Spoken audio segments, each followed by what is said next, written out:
Welcome to the land we love. And this is Mr. Pin, and we're back again with another banger video.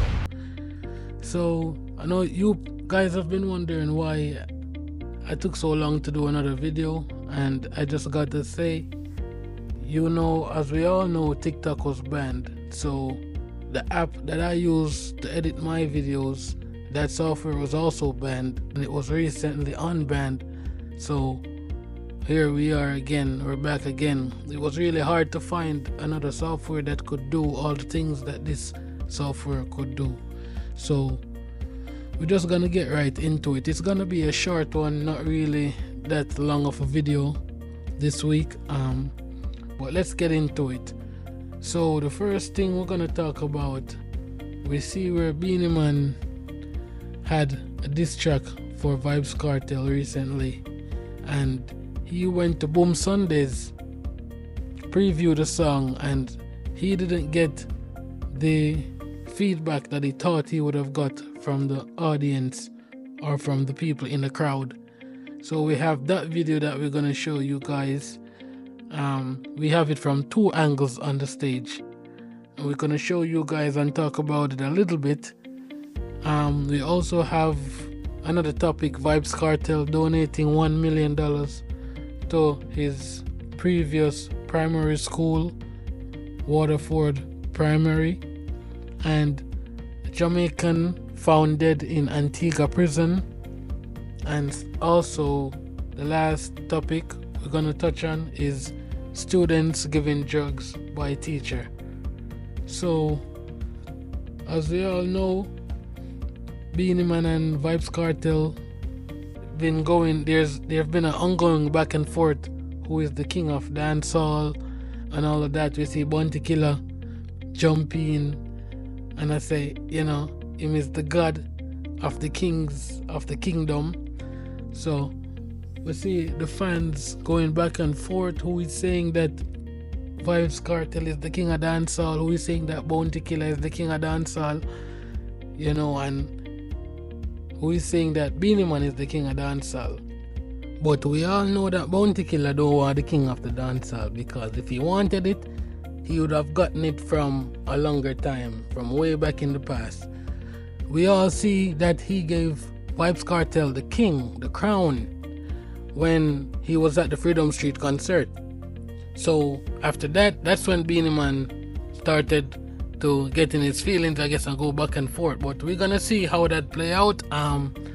We're gonna show a video now. We have two parts of the video, so it's one video, but we have two different angles of the video of beenieman previewing his diss track towards Vybz Kartel. So we're just gonna look at that right now and see what that's all about and the reaction that he received from the crowd. Who's the king of dancehall? One. But just I come from fine.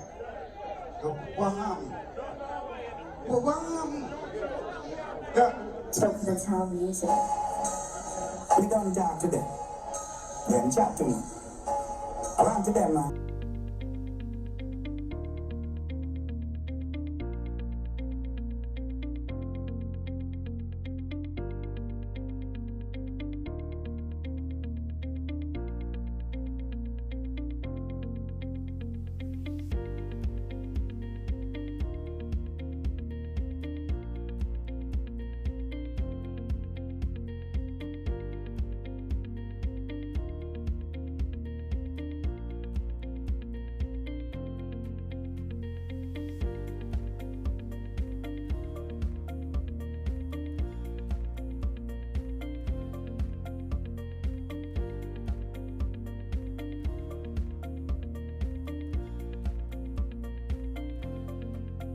So as we can see, guys, beenieman wasn't being received really well by the crowd.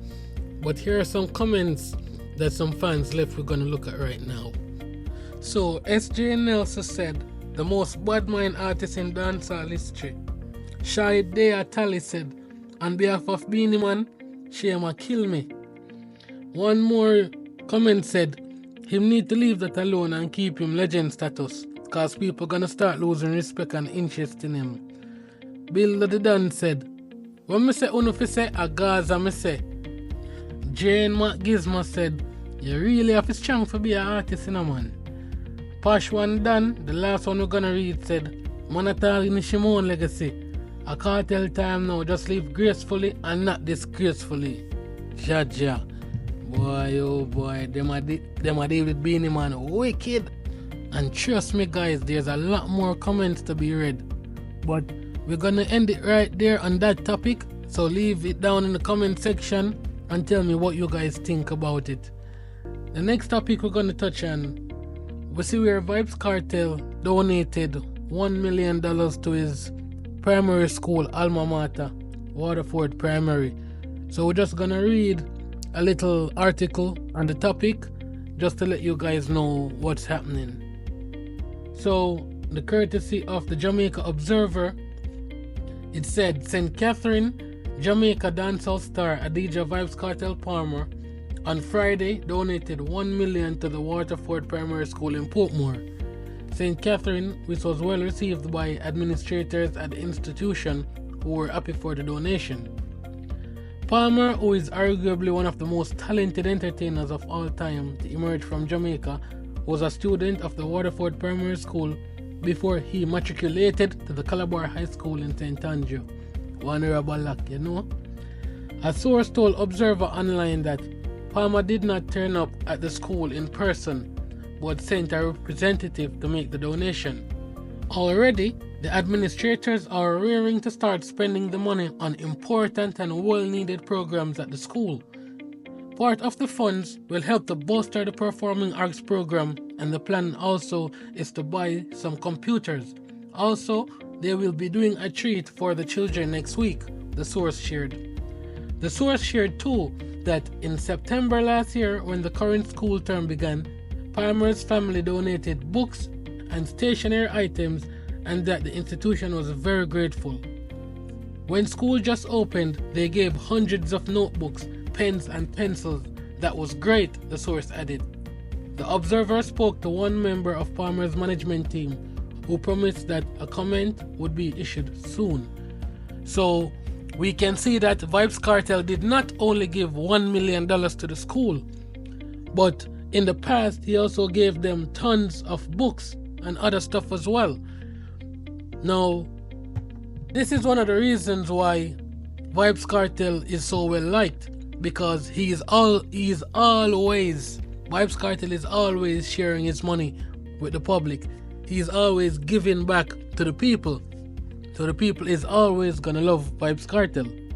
If you think otherwise, please feel free to leave your comments down below and we'll have a conversation about it. And guys, please remember to like, share and subscribe so we can get this video out and more videos like these. So the next topic we're going to talk about is a very spooky topic with a Jamaican national over in Antigua. So we see where a Jamaican national has been found deceased inside of his prison cell. So let's read an article and see what's that about. St. John's, Antigua, CMC. A Jamaican man who was remanded after appearing in court on Thursday in Antigua on a charge of larceny of a cell phone was found dead in his cell on Friday. Superintendent of Prison, Colonel Trevor Pennyfeather, confirming the death of Chinley Robinson, age 27, said he was found unresponsive on his bed in the cell and that it is too early to determine the cause. Officers from the Criminal Investigations Department are currently on the scene conducting inquiries into the incident. Robinson had appeared in court on Thursday for a hearing, but bail complications arose due to his missing passport. So, wow. So they're saying that he went to court on Friday for, I guess he allegedly stole a cell phone and went to prison, and he had a court date set for the Friday, and that happened the Thursday. And you're telling me that he was found unresponsive in his cell, that would be the Saturday morning, because the Friday he had a bail hearing and he was remanded because of his missing passport. So that sounds a bit spooky to me, because his passport goes missing, he's remanded, and he's found deceased the following day. But I have another article. So this article says, an investigation is now being carried out into the sudden death of a young inmate on His Majesty's prison. The deceased has been identified as Jamaican national Chinley Robinson, who was in his early 20s, reached 27, that's late 20s. Robinson, who was in his early 20s, was reportedly in conversation with his cellmate before the lights were turned off Thursday night, but his lifeless body was discovered during routine checks at the prison around 5:30 Friday morning. Oh, so this is saying he actually was found deceased the Friday morning, 5:30 a.m. So he was having a conversation with his cellmate, and he had no sign of illness, anything like that. Wow. The emergency medical services was called, but medics tried without success to resuscitate him. A doctor later pronounced him dead around 8 a.m. There were no signs of illness when he attended a court hearing on Thursday, where he had been remanded for a further 7 days. So he actually went to the court on Thursday, not Friday. So he went to the court on Thursday, and he was remanded because of a missing passport. And the Friday morning, he was found deceased. So he was remanded for an extra 1 week because of a missing passport. How do your passport go missing?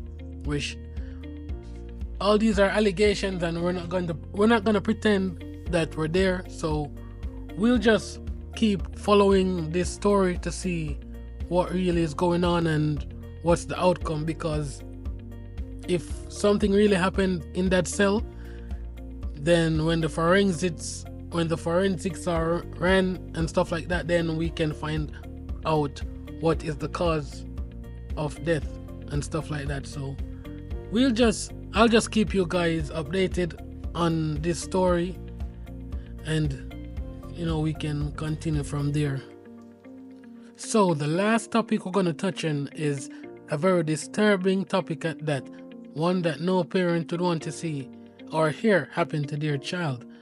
So it's alleged that students were given drugs by a teacher at the Alphonso Davis High School. The principal of Alphonso Davis High, the Clarendon school at which 2 female students were allegedly given alcohol and the drug Molly by a male teacher last Friday, says the board is to meet later this week to discuss the allegations. Radio Jamaica News was informed that one of the girls, who are both believed to be 14 years old, became unresponsive after consuming the drugs and alcohol. They were taken to Percy Junior Hospital for treatment.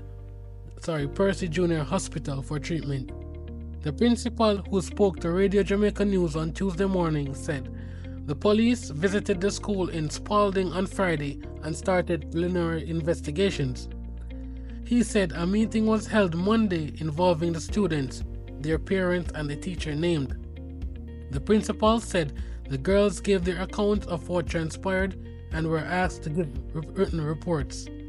The parents of the students were also asked by the police to submit reports. The principal said the school board will examine the information received and make a decision. Sources say the matter was reported to the police last week, but relatives and some members of the school community are dissatisfied that law enforcement did not take action. It is not known if any action was taken by the school. Children's advocate Diane Gordon Harris has expressed great surprise and concerns about the allegations. It is not something that is ever to be condoned, and certainly the preliminary information that we have received speak about how we use our positions when we are in certain institutions to influence children, either for good or for bad, she told the Radio Jamaica News. She confirmed that her office will be exploring and probing to see exactly what went wrong or what occurred in this situation. And I hope she do, because it shouldn't be too long. You know, why is it taking so long to see or to explore or to do the proper investigations? We hope that no cover-up isn't going on, or no alleged cover-up isn't going on, but we'll wait to see and hear how the story plays out. So I'll keep you guys informed, and we'll come back to this story whenever anything is made new to the public. So if you stayed this far or stayed for this last part of the video, thank you guys for being here. Thank you guys for listening. And please remember to like, share, and subscribe, and leave your comments down below. That's how the channel can grow, because we're on the road to 500 subscribers. Eventually we want to get to 1,000 subscribers. So thank you guys for giving your support. Until next time, I'm out.